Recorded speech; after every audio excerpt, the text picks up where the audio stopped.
Jean est un couturier de talent.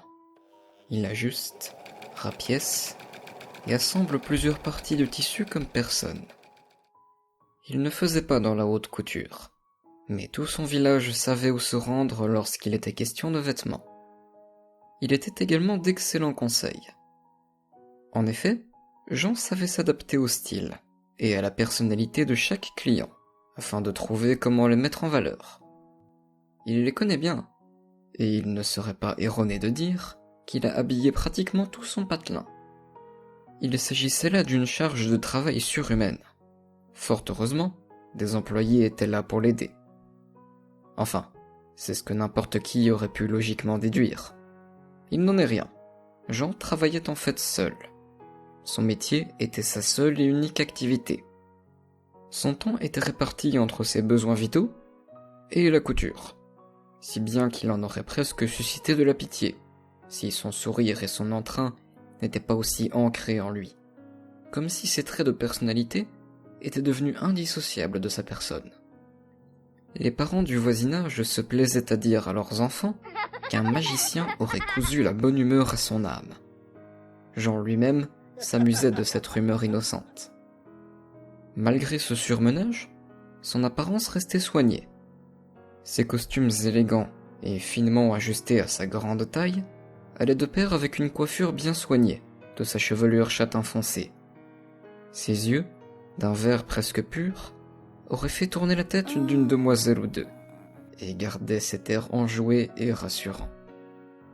Cet homme avait commencé bien jeune, en observant, puis en pratiquant avec sa mère. La pauvre femme a, hélas, succombé bien jeune, laissant un orphelin adolescent en pleine construction, seul. Ses marques intérieures ne se voyaient pas sur lui, mais qui sait ce qui traversait son esprit quand venait l'heure de son sommeil. Son avenir semblait toutefois heureux et paisible, quoique bien rempli par les commandes qu'il recevait. Jean n'avait refusé de commande que 2 fois dans sa vie.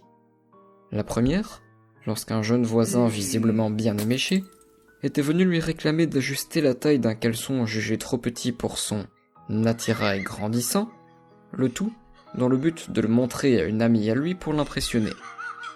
Inutile de préciser que la correction de la part de la famille ne s'est pas fait attendre lorsque celle-ci a appris cet honteux événement. La deuxième l'avait cependant mis bien plus mal à l'aise, de par l'étrangeté presque lugubre de la situation. Une silhouette encapuchonnée était un soir entrée dans son atelier, peu de temps avant la fermeture. Impossible de dire s'il s'agissait d'un homme ou d'une femme ou de quoi que ce soit d'autre, de par ses vêtements très amples. Sans piper mot, la silhouette a déposé un léger bout de papier jauni sur lequel était inscrit une étrange commande. 200 robes de taille et couleurs variées, 200 pantalons de taille et couleurs variées, 200 chemises de taille et couleurs variées, 200 paires de chaussettes de taille et couleurs variées, 200 vestons de taille et couleurs variées. Délai accordé, 7 jours. Prix à négocier une fois le travail effectué. Jean s'est écrié. « Quelle sorte de commande est-ce là ? Je suis navré, mais outre le manque de précision sur ce que je dois produire, c'est une demande bien trop conséquente pour si peu de... Excusez-moi, je n'ai pas terminé de parler ?»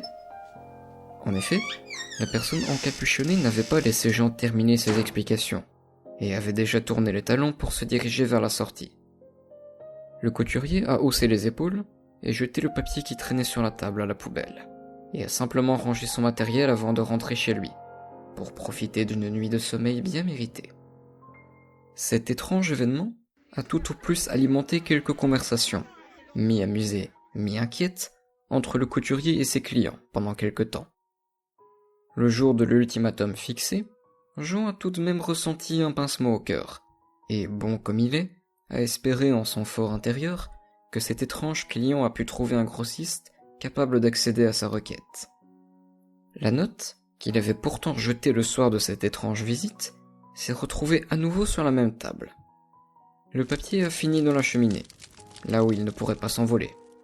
Le brave homme aurait juré l'avoir déjà jeté la première fois, mais il mit cela sur le compte de sa distraction. Il n'avait cependant pas remarqué un détail inquiétant. À la place du délai indiqué, était écrit « délai écoulé ». Il a repris sa vie normalement, recousant les pantalons déchirés des garçons jouant au football dans leur jardin et à la cour de récréation, rajustant les costumes de ces messieurs ayant pris un peu d'embonpoint, et rajoutant de ravissants détails sur les robes et jupes de ces dames, désirant refaire leur garde-robe estivale. La semaine suivante, la même silhouette est venue rendre visite à ce cher couturier. Cette fois-ci, elle lui a laissé un étrange présent. Une paire de ciseaux, une aiguille, des morceaux de tissu, une bobine de fil et des pelotes de laine. Tout était de la même couleur bleu nuit.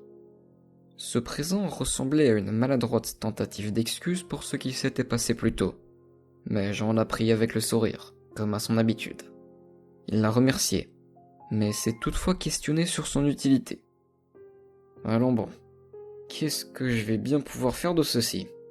Je fais presque tout à la machine. Encore que, je manquais de bleu nuit.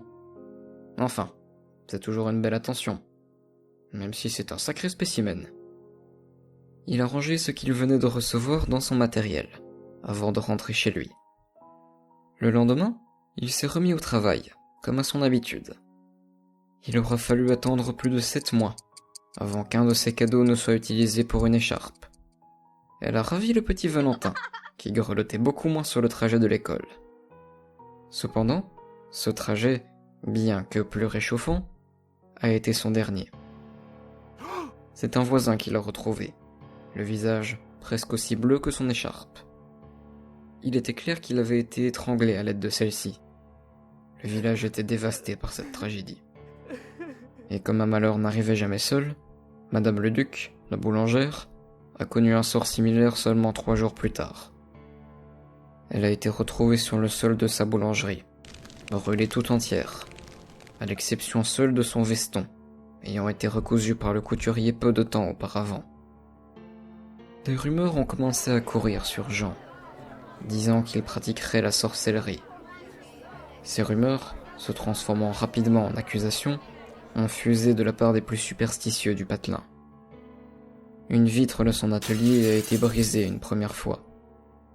Heureusement pour le pauvre homme qu'il sortait peu, et qu'il était fort apprécié. Cela lui aura probablement évité une attaque bien plus violente. Quoique, pour être exact, ça l'a simplement repoussé. Le suicide du chien de la famille Lucas, qui s'est jeté délibérément sous les roues d'un camion sous le regard estomaqué de 3 passants, alors qu'il portait un petit pull confectionné pour lui, a fini par faire monter un terrible vent de révolte contre Jean. Une écolière est venue le questionner sur ce tragique incident, lui demandant s'il était vraiment un sorcier. Les cris de colère provenant d'un groupe de 20 personnes, approchant dans sa direction, ne lui ont pas laissé le temps de répondre. Il a été suffisamment vif d'esprit pour comprendre ce qui se passait, et que tenter de se disculper serait vain. Il a donc fermé toutes ses portes, fenêtres et volets, et a précipitamment fait ses valises, afin de partir. Il était aussi apeuré que confus. Rien ne pouvait expliquer une telle chose, et cette visite étrange datant d'il y a 7 mois de cela était déjà sortie de sa mémoire. De plus, ses croyances en la sorcellerie étaient nulles. Il est passé par beaucoup d'états émotionnels. Encaisser tout cela était difficile, mais il n'était pas au bout de ses surprises. Alors qu'il tentait d'attraper son aiguille, reliée à la bobine de fil bleu nuit, pour la ranger dans sa boîte, celle-ci lui piqua le doigt violemment, avant d'avancer sous sa peau, tel un serpent qui se faufile à travers des herbes. Ses hurlements de douleur n'ont duré que 3 petites secondes. L'aiguille est remontée par son bras, jusque dans son cou. Elle est rentrée dans sa bouche et a piqué sa langue pour la coudre au bord inférieur de sa cavité buccale. Ensuite, cela a été autour des lèvres, refermé lentement par de petits mouvements circulaires. L'aiguille est même venue titiller son œil gauche, comme pour s'amuser de la peur et de la douleur de sa proie, avant de revenir à l'intérieur du pied droit de sa victime, se glissant jusqu'à son dos et le faisant souffrir terriblement. Le supplice a duré, ce qui a semblé être d'interminables minutes, à sentir le bout de fer animé inflexible et inlassable, perçait sa chair de l'intérieur, entraînant avec lui un fil qui frottait de partout à grande vitesse, en brûlant sa peau et ses muscles de toutes parts. Le cerveau était le dernier organe à être détérioré par cette chose infernale qui semblait bouger méthodiquement pour accomplir une tâche précise. Les bras du couturier sont retombés le long de son corps, mollement. Il s'est levé et a empoigné sa paire de ciseaux. L'attroupement colérique devant sa porte allait bientôt la fracasser pour pouvoir entrer. Un regard, terriblement inhumain, a animé les yeux verts de ce qui était devenu un monstre. Sa bouche ne formait pas de sourire machiavélique, mais bien au contraire, traduisait une haine viscérale envers toute forme de vie. Tout le matériel de couture et les meubles autour de lui se sont mis à volter dans des directions absurdes dans la pièce. Lorsque la porte a cédé au coup furieux des habitants, ces derniers n'ont aperçu qu'une pièce entièrement vidée de tout objet et de tout meuble, à l'exception d'un bout de papier jauni traînant sur le sol.